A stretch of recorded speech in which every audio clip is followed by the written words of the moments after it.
So I just wanted to say thank you to everyone who was so open with me and so honest and vulnerable, and then that each one of you allowed me to show the behind the screens, to show your vulnerability to the world, because it makes such a real difference. And when I was making the video, I had some footage. I saw some footage of myself crying, and I was like, oh, I could put it into the video. And so I was like, because it works, right? It's a video about allowing yourself to experience, normalizing emotional struggle. So I put a little Shalhavit crying, some phone footage. And this happened in April. And so I was editing in April. And then I was like, I just scrolled over my timeline, and when it got to that part of me crying, I saw my lips moving, and I was like, oh, I wonder what she's saying. So I put in my headphones and I listened to me in the video. And I don't know if you could hear it in the video, but I'm whispering. I'm looking at the camera. My eyes are tearing, and I'm whispering, all he says is, I don't know. And it just suddenly hit me. It took me back to exactly a year ago in April, where I was in Boston in the mental hospital waiting for my fiance, who kept on telling me that he doesn't know because he had electroconvulsive shock therapy, and he didn't remember things, and it kind of erased his memory. And I would just sit there and hold his hands for days and days and months, and just being there in the struggle with him. And I was so broken, and all he could tell me is, I don't know. And this entire time, what I didn't know was that he was lying to me for 2 years. And he possibly forgot who I am. He was in love with a girl that he met at the ward. Maybe he took the feelings that he felt for me. I don't really know. Until today, I don't know what's real.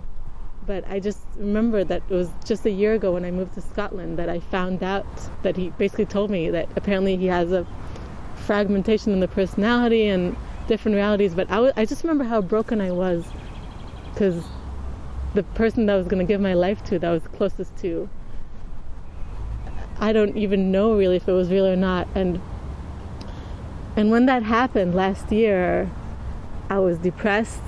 I even got suicidal at some point. And I think I spent this year working on my research to not feel anything. And when I saw myself in that video crying and just remembered where I was exactly a year ago, I just was suddenly hit by this unexpected wave of self-empathy, because suddenly it was me amongst all the other faces of all the other participants in the video, that I was just another person that was having a bad day, and suddenly it was okay for me to have a bad day also. And it was just this whole month, and I was, COVID, I'm quarantined at home, I'm editing this footage, but suddenly I gave myself permission to mourn for that loss that I experienced a year ago. And it took a while that I just allowed myself finally to cry and just allow myself to say it's okay to have a bad day. And I was having a horrible day. It was unbearable at the time. And as I saw myself in the video, suddenly I had this this love for myself, and being wow, you were going through a rough time, and it was okay for me to experience that. And so that was really unexpected. And really this video it's weird. I always use the word celebration, but it is a celebration of emotional vulnerability. Okay, and now, and as I was editing it, and as I was showing the participants their footage, one of the things that stood out, almost everybody cried, by the way. Everybody, with no exclusion, everyone had something to say about how they look, mostly critical. But as they were saying that, they said, oh, but I still really stand behind what I say, because this is my advice. One of them said, it's tailored advice from myself to myself. I know myself the best. And I got a little bit jealous. I was I want to do a video of, and there's one of the participants who said that every morning, she doesn't even have time to take a shower every morning, but she watches her behind the scenes every morning, because that's her advice for herself. So I want to make my advice for myself, and I'm going to share that together with everyone else's behind the scenes. So my advice for myself on a bad day, and the most vulnerable is when I look to the camera and I say, hey, Shalhavit, I know you're having a bad day. And I want to remind you, it's working on me too, I'm getting teary. I want to remind you that you have a toolbox list that you could access at any point, that you started at the hospital for anorexia, and until today I'm adding things to it. So again, I'm not talking to an audience, I'm talking to Shalhavit. So hey Shalhavit, I just want to remind you that you have your toolbox, and I'm going to read to you from the toolbox because I'm looking at it right now, and the first thing is rest. Rest, rest, rest. Take a nap. When you rest, your thoughts organize. Your brain is amazing. Like, you are incredible, and when you rest, you get the best things. So my first advice for myself, for you Shalhavit, is just take a nap. If you could find someone to nap with you, great. If not, just hold yourself, touch yourself, feel your soft skin, and rest.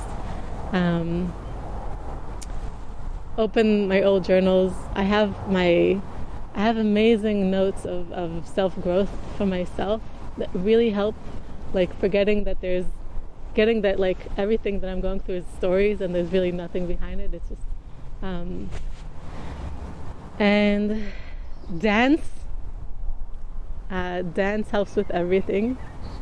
The list is really, really long, so I'm just gonna read a few of the first highlighted ones.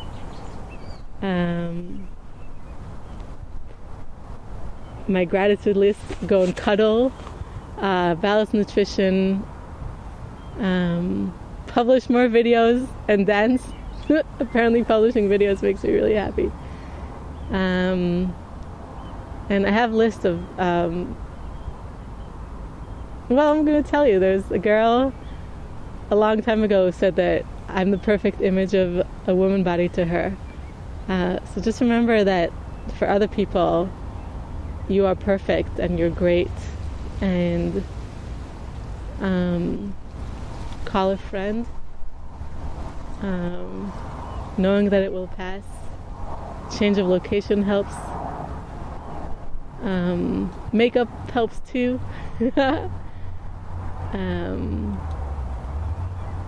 Yeah, I'll just say, open your list of things, and the self-growth, and call my coach Elena. She always helps. And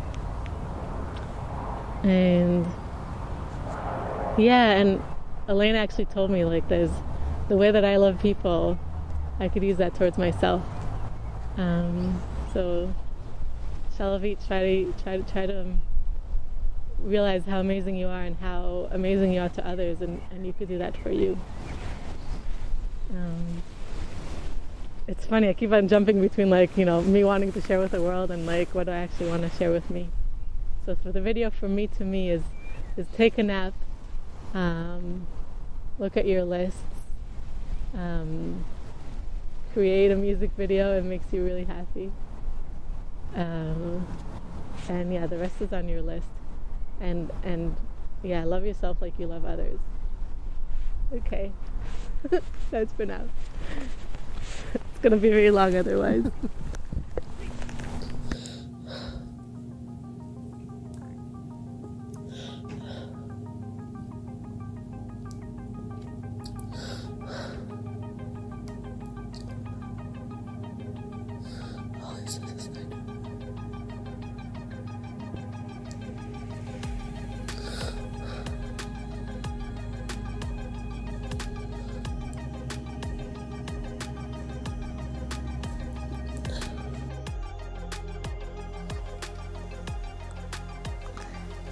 My advice for myself when I'm having a bad day: definitely not overthinking and making it worse, because I do that.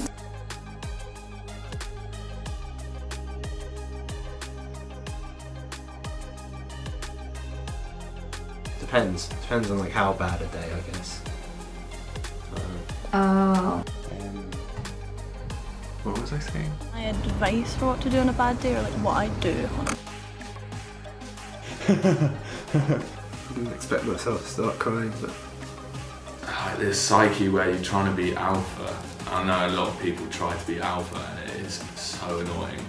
yeah, trying to force myself doing things doesn't always work.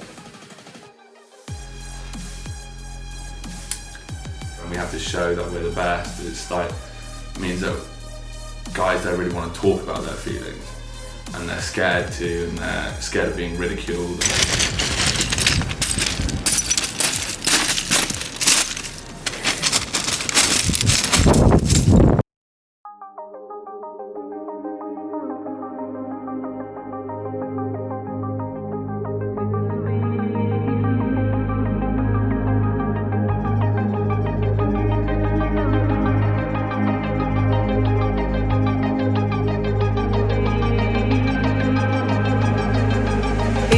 To feel a little bit down, to have a bad day, to experience discomfort, jealousy and pain, to hide from the sunshine and stay in the rain.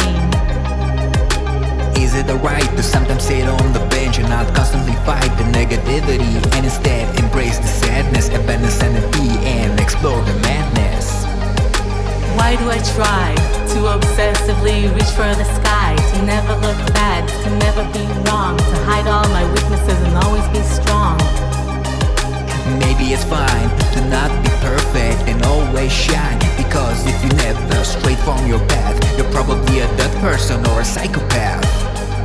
So I ask myself, is it okay to allow myself permission to be human? So I ask myself, is it okay to allow myself permission to be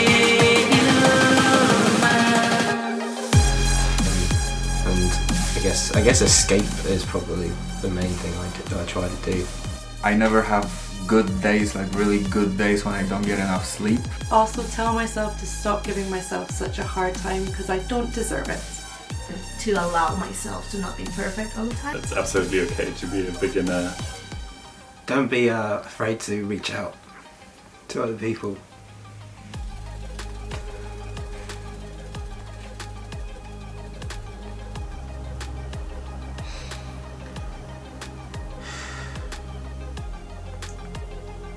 It's okay to do that.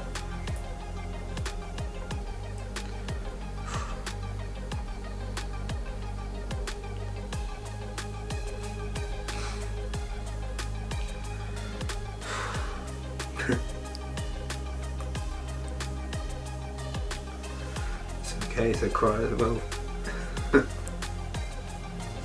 To forgive myself and to let it be, and just like be present in whatever you're doing, or drinking tea, or just sitting. To not feel guilty about sitting and doing nothing. Yeah, sometimes I punish myself a little bit. we do not allow ourselves to be sad and make mistakes. We put on a pretty smile and act all fake, just to look nice. Our mental health we sacrifice. As the anger builds up, we explode and pay the price. We are ashamed of others, and we don't share, imagining the worst outcome. We get scared by suppressing emotions. We become our worst enemy. Our bodies get weaker and our brains lose sanity. Paradoxically, we can only hear when we accept the pain and welcome how we feel. 5 minutes of writing or calling a friend can put your mind at ease from always trying to pretend. When you are blocking them, they become a distraction. So drop your baggage and you're ready to take action. You put the rainbow of emotions in an embrace. They don't control you anymore, and it puts you in a better place. So I ask myself, is it okay to allow myself permission to be human? So I ask myself, is it okay to allow myself permission to be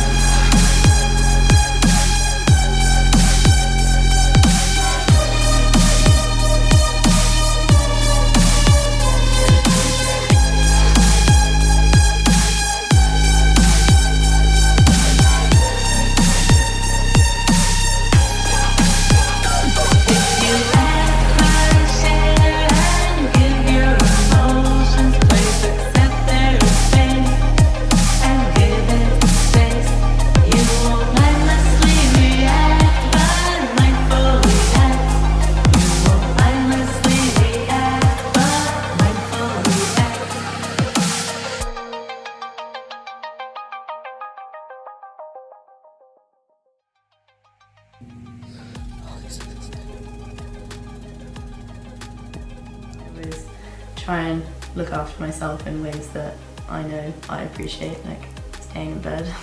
To keep playing music. Step away from the situation. Exercise in a fun way and be around the people that you really like.